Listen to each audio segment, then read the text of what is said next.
Hello, this is Mark Anderson for Kellogg Community College, and I'd like to do a little review of the first unit test that we're going to do in statistics. The first unit covers 4 chapters. The first chapter was primarily vocabulary, and there's not too much on the test specifically with that. The second chapter works with graphing and different types of graphs to represent data, and there is a lot more on that for the test, so we're going to spend this first video looking at some little parts of Chapter 1 and more of a big part of Chapter 2. In Chapter 1, let's talk about the independent and dependent variable.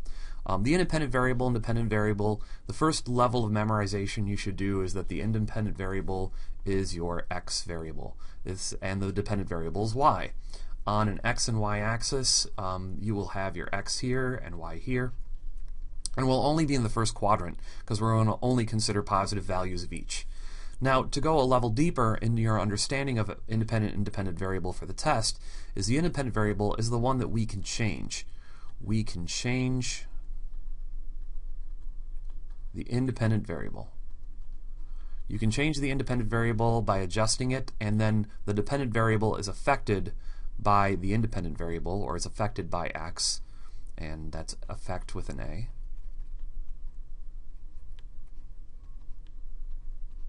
So this next question asks you to come up with an example based on a graph here of what could be, changing and affected by x, and that might be the quantity of homework that you do and your grade in the class. And since I grade homework, there's generally a positive correlation with this. The more homework you do, the better grade you get. Of course, sometimes some people do very little, do all the homework and don't do well on the grade, and some people do very little homework and get a good grade. But essentially what you're going to find is probably a positive correlation. If we try to draw a line through it like we will in Unit 4, you will see that despite some of the outliers, the general trend is the more homework you do, the better grade you get. And that's because I grade homework. In Chapter 2, one of the big, I would say, time-consuming pieces of the section was working with the first 3 graphs on this page, which is the frequency histogram, the frequency polygon, and the frequency ogive. So the histogram, the polygon, and the ogive, we are going to set up using this information. We are going to look at these gasoline taxes in cents per gallon.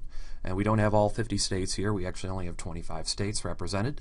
And we are going to take a look at the minimum and maximum first. The minimum gas tax is an 8 on this list, and if you scan, the highest is 32. So correspondingly, these are at the ends, and your stuff doesn't have to be in order to get this information. The range is going to be your maximum minus your minimum, which is 24. And I'm always afraid to write down 32 minus 8 because some people think that's the answer, but the answer is the value after you subtract maximum and minimum. Now, we need 6 cases, or we're going to have 6 bar graphs, or 6 bars, or 6 dots in the polygon, 6 dots in the ogive. So what we do is we take our cases, we take our range and divide it by the number of cases. And what this number here gives us, this gives us our spacing.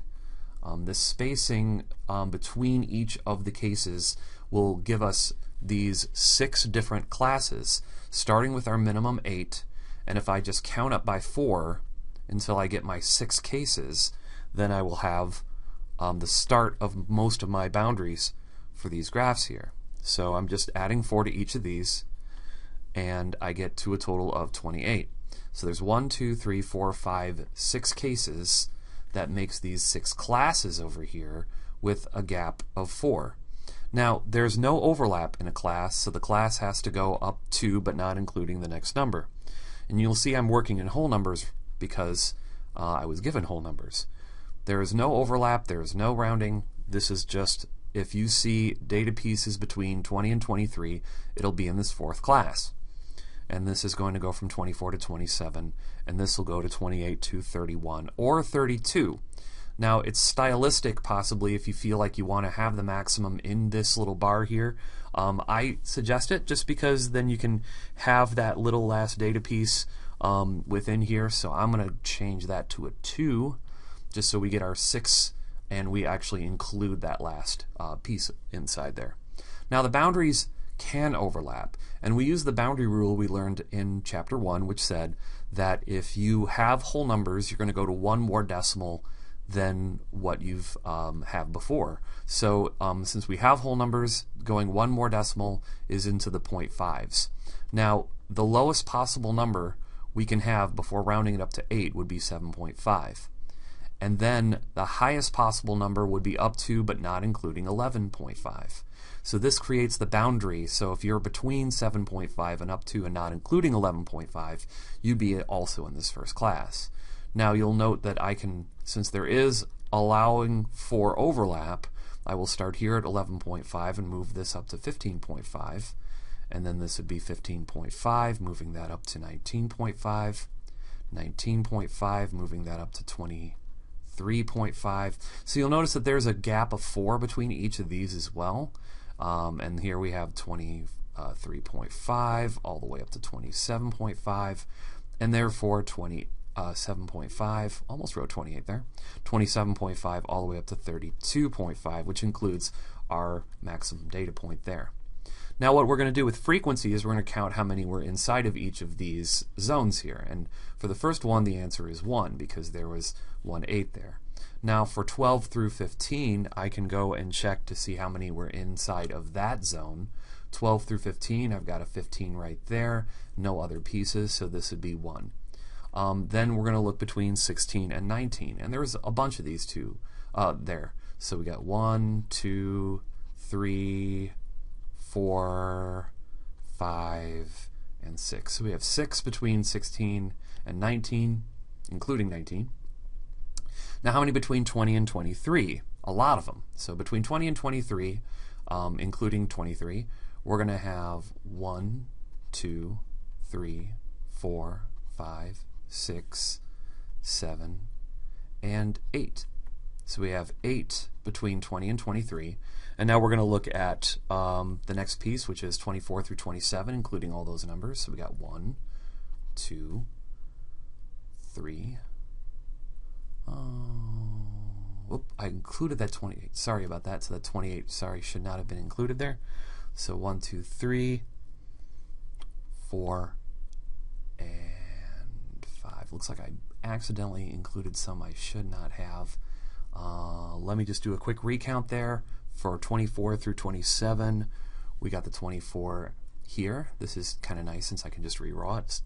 So 24, here's a 27 right here, 2, and just so I don't get 23, and 4, and a total of 5. All right, so a little miscounting there, but I got back on track. There were 5, and this leaves me with the 28, the 31, the 30, and the 32, so it's a total of 4 there, which gives me my 25 total.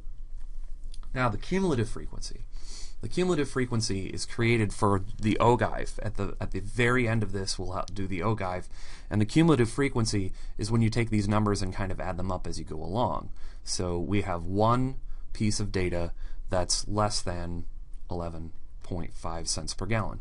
Now when we get to this class, there's going to be 2, because we have 2 states that are less than 15.5 cents per gallon. And then we add the 6 together to the 6 to the 1 and the 1, that makes 8. We have 8 that are less than 19.5 cents per gallon. 6, 1, 1, and 8 make a total of 16 that are less than 23.5 cents per gallon. And we also have, for 5, we're going to add all of these together. So we have 21 that are less than 27.5 cents per gallon. And then we have a total of 25, which is less than 32.5 cents per gallon. Now this little descriptor here is just to show you what this actually means. We didn't have to use the decimals. We could have used the whole numbers and said we have 1 less than or equal to 11, and then we have 2 less than or equal to 15. But I chose the decimals just for that style. But now what we're going to do is we're going to take this frequency and this cumulative frequency and the classes and the boundaries, and we're going to focus on these three graphs. So I strongly recommend that you've copied down everything that we have written so far onto your worksheet. Pause the video if you need a chance to do that, because as I scroll down, all of this writing that I've done on the screen is going to go away. So here we go.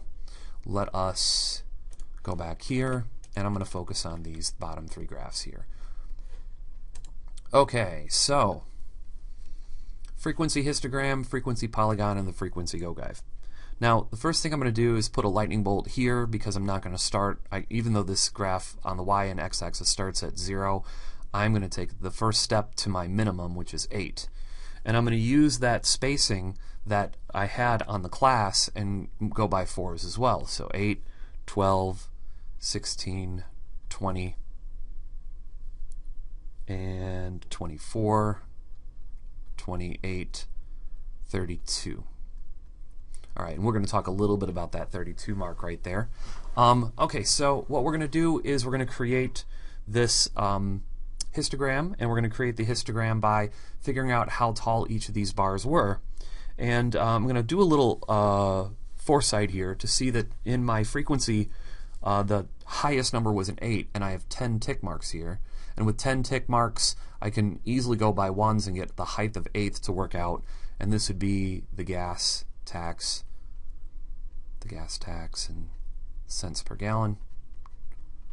And let's now look how many were between 8 and 12. Well, 8, not including 12 technically. There was only 1, so we're going to make a bar that's 1 tall. Now between 12 and 16, not including 16, there was also a height of 1 as well. I like to put these little numbers above them just so you can see how tall they are. And then from 16 to 20, there was, not including 20, there was 6, so I'm going to have to go a little bit taller than the 5. Doing my best to eyeball this on the screen as I write. And then between 22 and 23, not including 24, there was 8, so we'll go another 2 units up, which clearly gets me well within my y-axis there, and my y-axis always measures frequency, and I'll abbreviate that, FREQ. Little cursive Q there. Didn't look too great. And then we get to the last two, and I want to talk specifically about the last one because there's not going to be any controversy about this bar being 5 units tall, but there will be some controversy about this one. The reason why is because this graph ends at 32. You may just robotically, and I would accept this, because of the way that it ended, you may want to see this robotically ending right here at 4. And that actually, according to the graph that you made, would be, whoops, got a little click there. You could do that, but I think the purists in the room would say that since your maximum point is 32, and this is 32 here, it technically doesn't include it.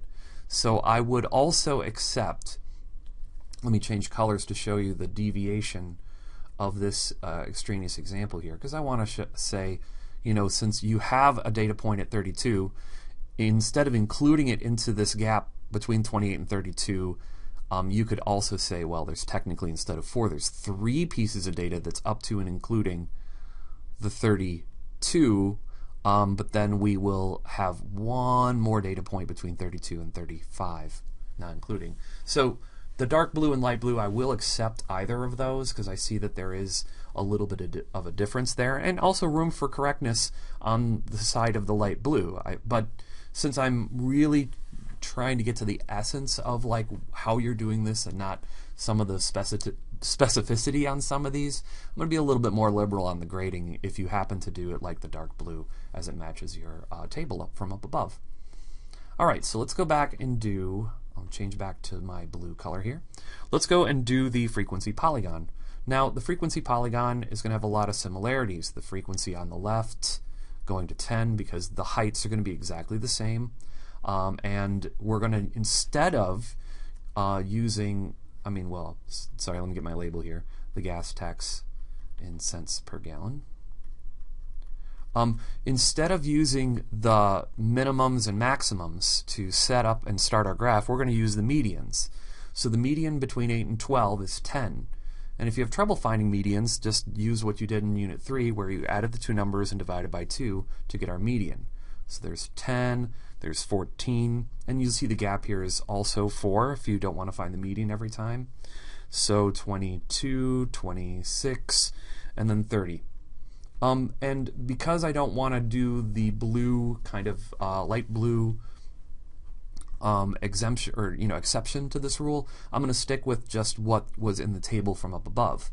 So the 10 is going to be 1 tall because there was, if you look at the median of this group, there was a dot or one state that had the gas tax between 8 and 12 cents. So we put that dot there at 10. There was one state that was between 12 and 16 cents. So we put the dot there at 14. The 14 is the median. And then there were 6 states. So let me go mark my 5. 1, 2, 3, 4, 5, 6, 7, 8, 9, 10. Yep, didn't miscount. And then there were 6 states at 18. I'll put these little dots, numbers above the dots to help me. There was 8 states at 22. And then there was, let's see here, 5 states at 26. And we will just say, for the sake of brevity here, that there were 4 at 30. Now, to make your frequency polygons, what you will do is you just connect the dots like a mountain. The polygon's kind of like a mountain, and that will easily get you to where you need to be on that picture.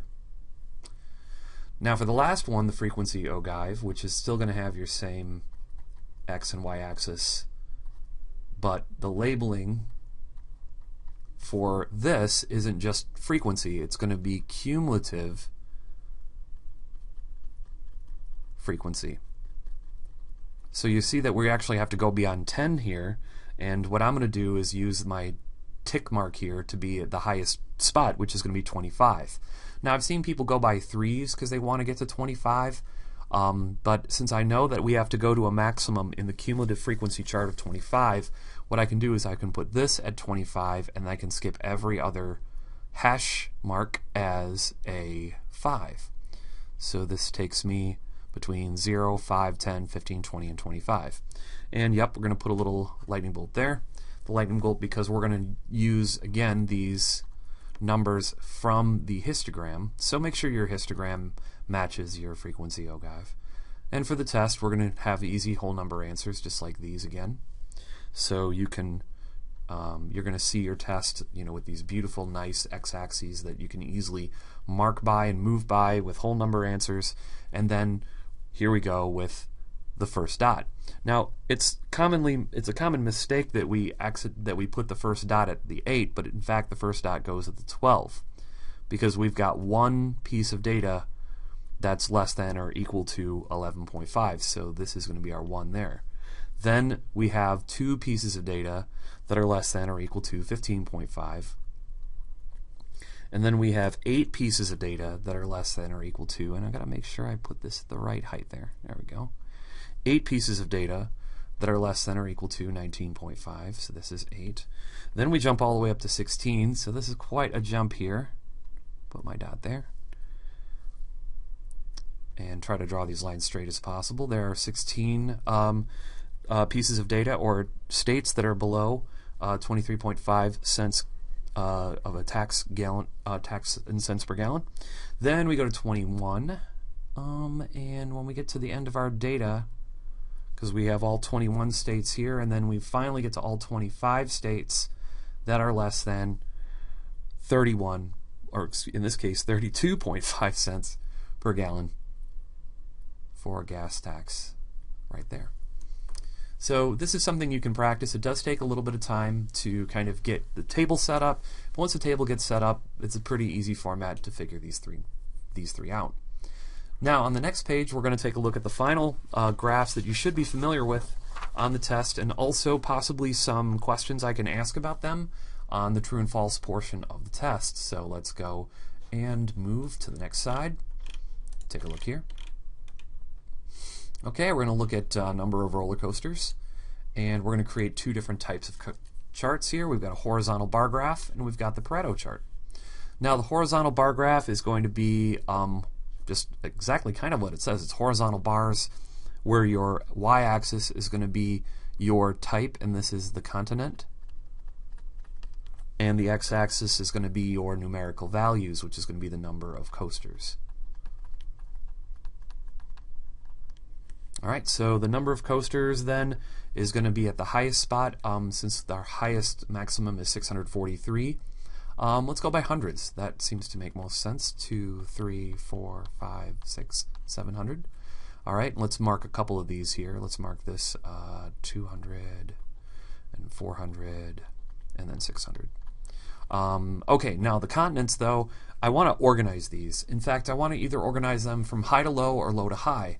And I'm going to go from high to low on the highest part of here. And I've taught this both ways, where I've done high to low, low to high. Books can also differ a little bit, but North America definitely has the most roller coasters. After that would be Europe. And after that would be Asia.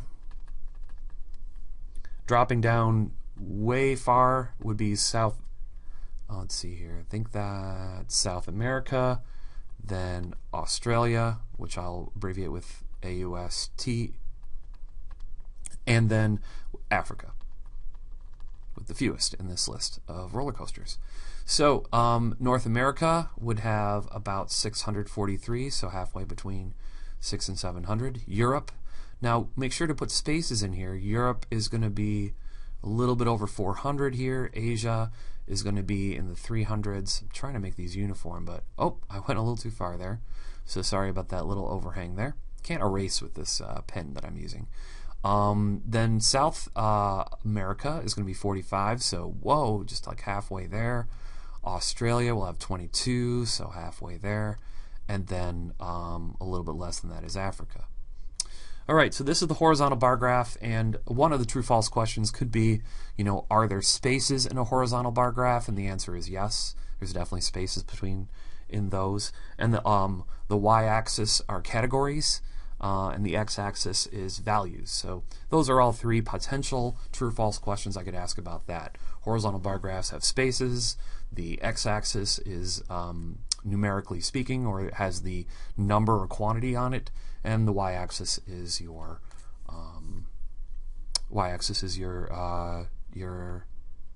category. Now, on the Pareto chart, which is a vertical bar graph, you can see that this has no spaces to it, and like this was the x-axis, we're going to have the number of coasters on the y-axis, and we'll kind of just borrow the same thing over here. We'll go by hundreds here, so let's go with 100, 200, 400, 100, 200, 300, 4, 5, 6, 700. I'll extend that a little bit. Let's mark a couple of these here. I'll mark 300 and 600 just to show you can change that a little bit. Your categories are at the bottom here, so these are the types of continents here. And let's start off with North America, and then go Europe, and then Asia. Let's go South America, Australia, and then Africa. Okay, so with this graph, we're going to take a look at the heights, and this one is going to be 643. And again, I'm a little off here. I should not be that tall, and I should probably be more lower like this. Europe is going to be 400, so 1, 2, 3, 4. Here's Europe. Asia is going to be 315. South Africa is going to be, South America is going to be dropping off way to 45, so we're like not even, halfway up there. Australia is even lower, and Africa lower than that, even though it looks like it's on the same mark, but that's just due to the accuracy of my pen. So again, on the true and false part of the test, I could talk about spaces versus no spaces. I can talk about what's on the x-axis, what's on the y-axis. So be familiar with not only being able to graph these, but by knowing the name, what to do there. Okay, so now we're moving on to our next kind of problem here. We're going to look at safety records. All right, so safety records of the U.S. airlines here. Let's go take a look. We've got some time series plots here. So what we're going to have is, in this time series, we're going to go by years, and I'll put a little lightning bolt here because I'm going to start in 97, and then go 98, 99, 2000, then 2001, 2, 3, 4, 5, 6, and 7. That's the last piece of data we have. So this is going to be our year. Plots over time are, just like you see it, plot over time is just the plotting over time. It's also called a time series. That's the wording I will probably be using for my final exam. And then we'll talk about the quantity of accidents here on the y-axis, so the number of accidents. And that's luckily pretty low. Sometimes 0, sometimes at the most we had 4. So I'm just going to label my y-axis a little bit there.